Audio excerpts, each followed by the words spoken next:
Board परीक्षाओं के दौरान यह बात काफ़ी मायने रखती है कि आपने जो गैप मिला हुआ है उसमें किस प्रकार से अपना अध्ययन किया और साथ ही साथ किस प्रकार से आपने रिवीजन की प्रक्रिया किया, किस प्रकार से बिंदुवार आपने जो भी पाठ्यक्रम था उस पाठ्यक्रम को किस प्रकार से आपने दोहराया। तो यहाँ पर आज हम लोग रसायन विज्ञान का जो पहला अध्याय है रासायनिक अभिक्रियाएं और समीकरण, उसको फास्ट ट्रैक रिवीजन के रूप में लेकर के चलते हैं। पहला यहाँ पर हमको जानना है कि रासायनिक क्रिया क्या होती है। यदि कोई रासायनिक पदार्थ एक रूप से दूसरे रूप में परिवर्तित हो जाए तो यह प्रक्रिया रासायनिक क्रिया कहलाती है। The transformation of the chemical substance into another substance is known as the chemical reaction. जैसे लोहे पर जंग लगना, इसी प्रकार से दूध से दही बनने की जो प्रक्रिया है, भोजन के पाचन की प्रक्रिया है या श्वसन की प्रक्रिया है, यह सभी रासायनिक अभिक्रियाएं हैं। अब यहाँ पर किसी भी रासायनिक अभिक्रिया में होता क्या है, किसी भी रासायनिक अभिक्रिया में अभिकारक होता है और साथ ही साथ उत्पाद होता है। तो अभिकारक किसे कहते हैं? वे पदार्थ जो रासायनिक क्रिया में भाग लेते हैं उनको हम अभिकारक कहते हैं। जैसे यहाँ पर कार्बन और ऑक्सीजन के बीच में यदि अभिक्रिया कराई जाती है तो कार्बन और ऑक्सीजन के बीच अभिक्रिया कराने पर कार्बन डाइऑक्साइड बन रहा है। तो यहाँ पर कार्बन और ऑक्सीजन यह दोनों अभिकारक हैं और इस प्रकार से प्राप्त कार्बन डाइऑक्साइड यह उत्पाद है।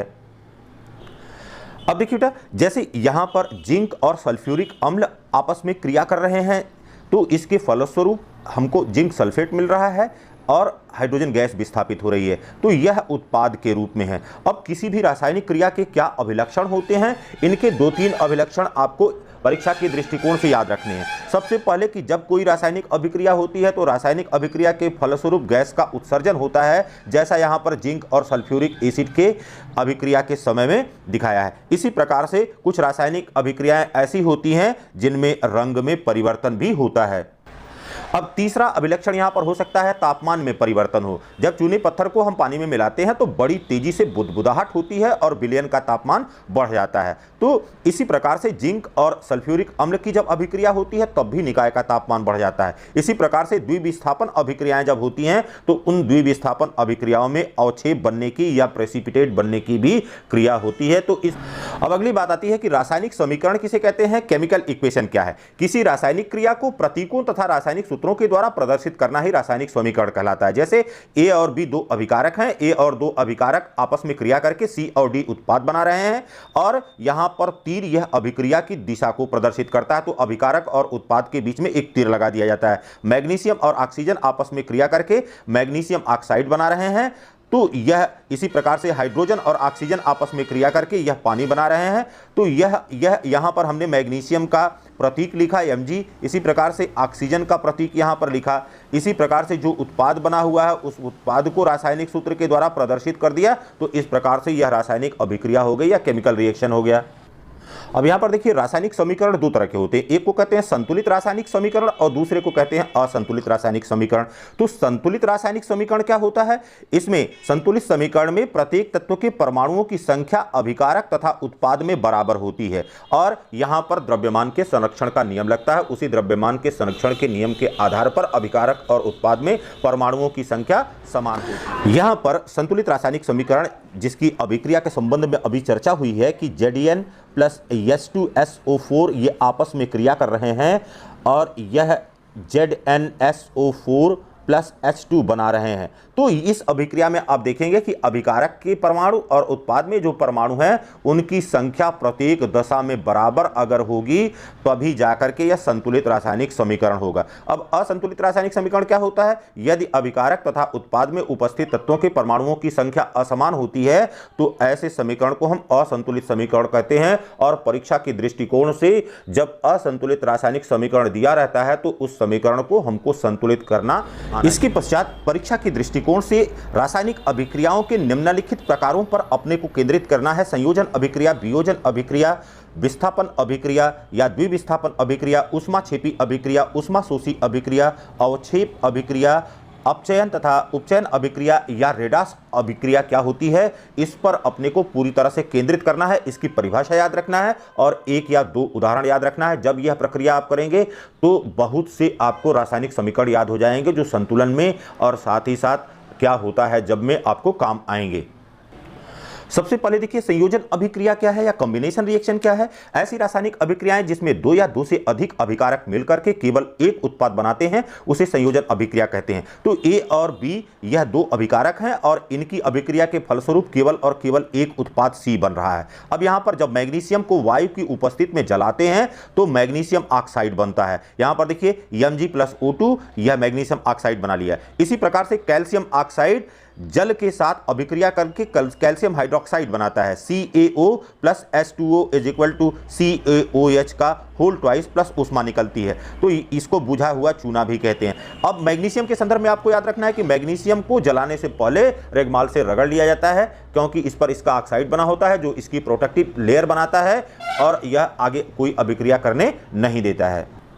अब इसी वियोजन और संयोजन अभिक्रिया से, जो संयोजन अभिक्रिया है, इसी संयोजन अभिक्रिया से हमको ऊष्माक्षेपी अभिक्रिया को भी समझ लेना है। ऐसी रासायनिक अभिक्रियाएं जिसमें उत्पाद के निर्माण के साथ साथ ऊष्मा भी उत्पन्न होती है उसे हम ऊष्माक्षेपी अभिक्रिया कहते हैं। जैसे प्राकृतिक गैस CH4 या मीथेन को ऑक्सीजन की उपस्थिति में जलाते हैं तो कार्बन डाइऑक्साइड बनता है, पानी बनता है और ऊर्जा मुक्त होती है, तो यह ऊष्माक्षेपी अभिक्रिया हो गई। इसी प्रकार से चूना पत्थर को या कैल्शियम ऑक्साइड को जब पानी में मिलाते हैं तो बुझा हुआ चूना या कैल्शियम हाइड्रोक्साइड बनता है, इस समय भी ऊष्मा मुक्त होती है। इसी प्रकार से जो रिस्पिरेशन की प्रक्रिया है वह भी एक ऊष्माक्षेपी अभिक्रिया है। अब बात करते हैं वियोजन अभिक्रिया की या डिकम्पोजिशन रिएक्शन की। तो ऐसी रासायनिक अभिक्रियाएं जिनमें कोई एक यौगिक या एक अभिकारक टूट करके दो या दो से अधिक उत्पाद बनाता है उसे वियोजन अभिक्रिया कहते हैं। यह अभिक्रिया संयोजन अभिक्रिया के ठीक विपरीत होती है। तो यहां पर यदि हमारे पास AB एक अभिकारक है और यह अभिकारक टूट करके A+B में परिवर्तित हो जाए, दो या दो से अधिक उत्पादों में परिवर्तित हो जाए, तो यह वियोजन अभिक्रिया कहलाएगी। जैसे जब फेरस सल्फेट को गर्म करते हैं तो यह फेरिक ऑक्साइड में सल्फर डाइऑक्साइड में और सल्फर ट्राइऑक्साइड में वियोजित हो जाता है। इसी प्रकार से जब कैल्शियम कार्बोनेट या चूना पत्थर को लेकर के संगमरमर को लेकर के गर्म करते हैं तो यह चूने में तथा कार्बन डाइऑक्साइड में परिवर्तित हो जाता है और इस प्रकार से इसका उपयोग जो भी है वह सीमेंट के निर्माण में किया जाता है। इसी प्रकार से जब हम लेड नाइट्रेट को गर्म करते हैं तो लेड नाइट्रेट को गर्म करने पर लेड ऑक्साइड नाइट्रोजन डाइऑक्साइड और ऑक्सीजन में परिवर्तित हो जाता है। तो यह अभिक्रिया संतुलन के समय में भी बहुत ज़्यादा पूछी जाती है, संतुलित करने के लिए पूछी जाती है, साथ ही साथ क्या होता है जब अभिक्रिया के रूप में भी पूछी जाती है। अब यहां पर वियोजन कितने प्रकार का होता है? वियोजन यहां पर 3 प्रकार का होता है। एक को ऊष्मीय वियोजन कहते हैं, दूसरे को प्रकाशीय वियोजन कहते हैं और तीसरा यहां पर वैद्युत वियोजन होता है। तो ऊष्मीय वियोजन अभी आपको बताया कि कैल्शियम कार्बोनेट के जब गर्म करते हैं तो यह कैल्शियम ऑक्साइड में और कार्बन डाइऑक्साइड में परिवर्तित हो जाता है और इस ऊष्मीय वियोजन को दिखाने के लिए इस प्रकार से तीर के निशान के ऊपर एक त्रिभुज का आकार बना दिया जाता है। यह ऊष्मीय वियोजन को प्रदर्शित करता है। वैद्युत वियोजन में क्या होता है? ऐसी रासायनिक अभिक्रियाएं जिनमें कोई यौगिक अथवा पदार्थ वैद्युत प्रवाहित करने पर दो या दो से अधिक सरल यौगिकों में टूट जाता है उसे हम वैद्युत वियोजन कहते हैं। जैसे जल है, जल का जब वैद्युत वियोजन किया जाता है तो यह हाइड्रोजन में और ऑक्सीजन में परिवर्तित हो जाता है। यहां पर देखिए पानी का यहां पर विद्युत वियोजन किया गया और पानी का विद्युत वियोजन करने पर यह हाइड्रोजन और ऑक्सीजन में परिवर्तित हो गया। अब यह अभिक्रिया बहुत ही अपघटन जिसको कहते हैं या फोटोलिसिस कहते हैं, ऐसी रासायनिक अभिक्रियाएं जिनमें कोई यौगिक सूर्य के प्रकाश के कारण दो या दो से अधिक उत्पादों में परिवर्तित हो जाता है तो उसे हम फोटोलिसिस कहते हैं। जैसे सूर्य के प्रकाश की उपस्थिति में सिल्वर क्लोराइड यह ग्रे रंग का हो जाता है या धूसर रंग का हो जाता है। यह यहाँ पर सिल्वर क्लोराइड है, यह सिल्वर में और क्लोरीन में परिवर्तित हो गया। इसका उपयोग श्वेत श्याम फोटोग्राफी में या ब्लैक एंड व्हाइट फोटोग्राफी में किया जाता है।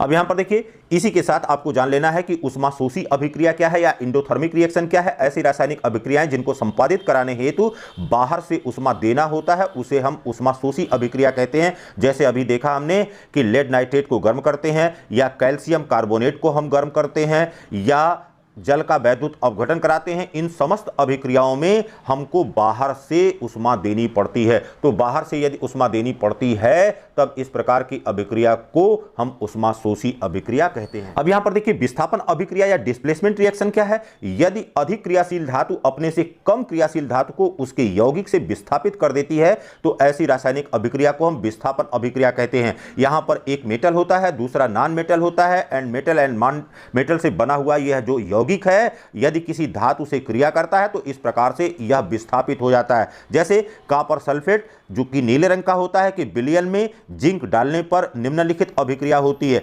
यह जिंक इस कॉपर को विस्थापित कर देगा, यह यहां से निकल जाएगा, कॉपर यहां पर विस्थापित हो गया और यह जो है जिंक सल्फेट बना लिया। यह जिंक सल्फेट रंगहीन होता है। तो सक्रियता श्रेणी में या एक्टिविटी सीरीज में जिंक धातु कॉपर से ऊपर स्थित है, अतः विलयन से यह कॉपर को विस्थापित कर देती है। इसी प्रकार से यदि आयरन के ग्रैन्यूल्स या आयरन के टुकड़े को कॉपर सल्फेट के विलयन में डाला जाता है तो यह आयरन भी कॉपर को विस्थापित करते हुए यहां पर यह फेरस सल्फेट बना लेगा और यह कॉपर इसके विलयन से विस्थापित हो जाएगा। तो इस प्रकार से विस्थापन अभिक्रिया में एक अधिक सक्रिय धातु अपने से कम सक्रिय धातु को उसके विलयन से विस्थापित कर देगा। अब हमको द्विविस्थापन या डबल डिस्प्लेसमेंट के बारे में जानना है। तो डबल डिस्प्लेसमेंट क्या होता है? टेक एंड गिव वाली बात होती है कि भैया अदला बदली करते हैं। इसमें दोनों जो अभिकारक हैं वो जलीय विलयन में एक्वस सॉल्यूशन के रूप में होते हैं। ऐसी रासायनिक अभिक्रिया जिसमें अभिकारकों के बीच में आयनों अथवा परमाणुओं का आदान प्रदान होता है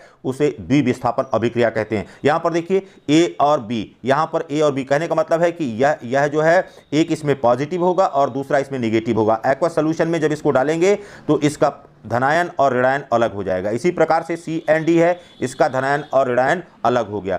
अब ए डी के साथ संयुक्त हो जाएगा और यहाँ पर बी इस सी के साथ संयुक्त हो जाएगा। उत्पाद के रूप में एडी और बीसी हमको प्राप्त होगा। तो यहाँ पर एक दूसरे से आयनों का आदान प्रदान कर लेते हैं या परमाणुओं का इनका आदान प्रदान हो जाता है, तब यह अभिक्रिया डबल डिस्प्लेसमेंट कहलाती है या द्विविस्थापन अभिक्रिया कहलाती है। यहां पर देखिए जब सिल्वर नाइट्रेट का मतलब AgNO3 की अभिक्रिया क्रमिक रूप से पोटेशियम आयोडाइड, पोटेशियम ब्रोमाइड व पोटेशियम क्लोराइड से की जाती है तो यह अभिक्रिया के फलस्वरूप यहां पर देखिए यह AgNO3 तो Ag प्लस हो गया, NO3 माइनस हो गया। इसी प्रकार से पोटेशियम आयोडाइड में K प्लस हो गया, I माइनस हो गया।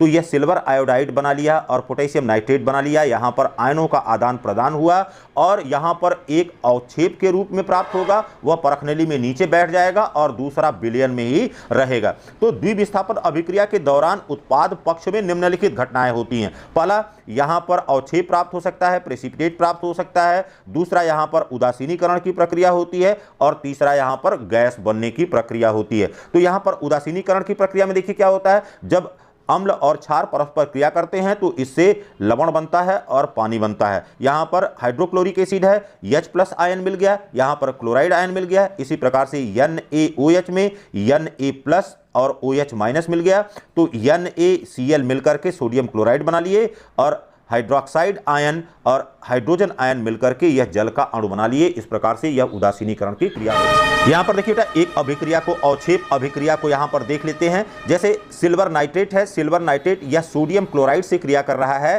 तो यह सिल्वर क्लोराइड अवक्षेप के रूप में प्राप्त होगा और यहां पर सोडियम जो नाइट्रेट है यह सोडियम नाइट्रेट हमको विलयन के रूप में प्राप्त हो जाएगा। तो घुलनशील लवण A और घुलनशील लवण B जब आपस में क्रिया करते हैं तो एक अवक्षेप मिल जाता है, ठोस मिल जाता है, यह परखनली में नीचे बैठ जाता है और दूसरा यहां पर घुलनशील लवण के रूप में प्राप्त होता है। अब यहां पर ऑक्सीकरण और अपचयन को हमको समझ लेना है। किसी पदार्थ के साथ ऑक्सीजन का योग अथवा किसी पदार्थ से हाइड्रोजन का लाश ऑक्सीकरण अथवा उपचयन कहलाता है। फिर अपचयन क्या है? किसी पदार्थ के साथ हाइड्रोजन का योग होता है अथवा ऑक्सीजन का किसी पदार्थ से पृथक्करण होता है तो उसे रिडक्शन कहते हैं। सूत्र को gain of oxygen is oxidation and loss of oxygen is reduction. बस इतनी बात बाबू आपको याद रखना है। अब यहां पर ऑक्सीकारक पूछा जाता है और जो है अपचायक पूछा जाता है तो उसके लिए भी आपको याद रखना है। यह सूत्र है ओरो सूत्र क्या बताता है? यहां पर देखिए element which is oxidise is called the reducing agent. तो जो पदार्थ जो है ऑक्सीडाइज होता है उसे रिड्यूसिंग एजेंट कहते हैं। Element which is reduce is called the oxidising agent. तो वह पदार्थ जो अपचयित होता है वह ऑक्सीकारक होता है। इसी प्रकार से वह पदार्थ जो ऑक्सीकृत होता है वह अपचायक होता है। एक उदाहरण के द्वारा इसको हम समझते हैं। सबसे पहले देखिए जिंक ऑक्साइड यहां पर जब कार्बन से अभिक्रिया कर रहा है तो कार्बन से अभिक्रिया करके यह जिंक और कार्बन मोनोऑक्साइड में परिवर्तित हो रहा है। अब ये देखिए जिंक ऑक्साइड जब यहाँ पर जिंक में परिवर्तित हो रहा है तो ऑक्सीजन की कमी हो रही है, इसका मतलब इसका रिडक्शन हो रहा है। और कार्बन के लिए देखिए, कार्बन क्या कर रहा है, कार्बन यह ऑक्सीजन से संयोग कर रहा है, ऑक्सीजन का इसमें योग हो रहा है, तो यह ऑक्सीकरण हो गया। तो इतनी बात समझ में आ गई बाबू। इसी प्रकार से देखिए यह कॉपर ऑक्साइड, यह कॉपर ऑक्साइड जब हाइड्रोजन से क्रिया कर रहा है तो हाइड्रोजन से क्रिया करके यहां पर यह कॉपर में परिवर्तित हो रहा है और यह जल में परिवर्तित हो रहा है। तो कॉपर ऑक्साइड यह कॉपर में परिवर्तित हो रहा है, लॉस ऑफ ऑक्सीजन है इसलिए इसका रिडक्शन हो गया। इसी प्रकार से यह हाइड्रोजन ऑक्सीजन का योग कर रहा है, पानी बना रहा है, तो इसका ऑक्सीकरण हो गया। तो इस प्रकार से यह प्रक्रिया आपको अच्छी तरह से, अब यहां पर देखिए ऑक्सीकरण और अपचयन अभिक्रियाएं सदैव साथ साथ हो रही हैं। दोनों उदाहरण में हमने देख लिया कि ऑक्सीकरण और अपचयन लगातार साथ साथ हो रहा है। तो इस प्रकार की अभिक्रिया को हम रेडॉक्स अभिक्रिया कहते हैं, रिडक्शन प्लस ऑक्सीडेशन। तो रिडक्शन से RED और ऑक्सीडेशन से OX मिलाकर इसमें अपचयन भी होता है, उपचयन भी होता है, या ऑक्सीकरण और उपचयन दोनों होता है। अब हम देख लेते हैं कि संक्षारण क्या होता है या कोरिजन क्या होता है। वह प्रक्रिया जिसके द्वारा कोई धातु धीरे धीरे ऑक्सीजन, वायु, जल अथवा गैस से क्रिया करके अनावश्यक यौगिकों में परिवर्तित हो जाती है, तो उसे हम संक्षारण कहते हैं। जैसे लोहे पर जंग लगना, लोहे पर जंग लगना यह एक संक्षारण। इसी प्रकार से हम विकृत गंधिता को हम देख लेते हैं। वसायुक्त अथवा तैलीय खाद्य पदार्थ को लंबे समय तक अगर खुला छोड़ देते हैं तो इनके स्वाद में, गंध में परिवर्तन आ जाता है, जिसे हम विकृत गंधिता कहते हैं। यह तेल अथवा वसा के ऑक्सीकरण के कारण होता है। फिर देखिए प्रति ऑक्सीकारक का उपयोग करके इसको रोका जा सकता है। फिर वायुरोधी बर्तनों में खाद्य पदार्थों को रखने से विकृत गंधिता को रोका जा सकता है। चिप्स अथवा अन्य डिब्बाबंद खाद्य पदार्थों में इससे बचाने हेतु नाइट्रोजन गैस का प्रयोग किया जाता है। अध्याय 1 रासायनिक समीकरण और रासायनिक अभिक्रियाओं में इन बिंदुओं को अच्छी प्रकार से याद करते हुए परीक्षा में आप बेहतर अंक प्राप्त कर सकते हैं।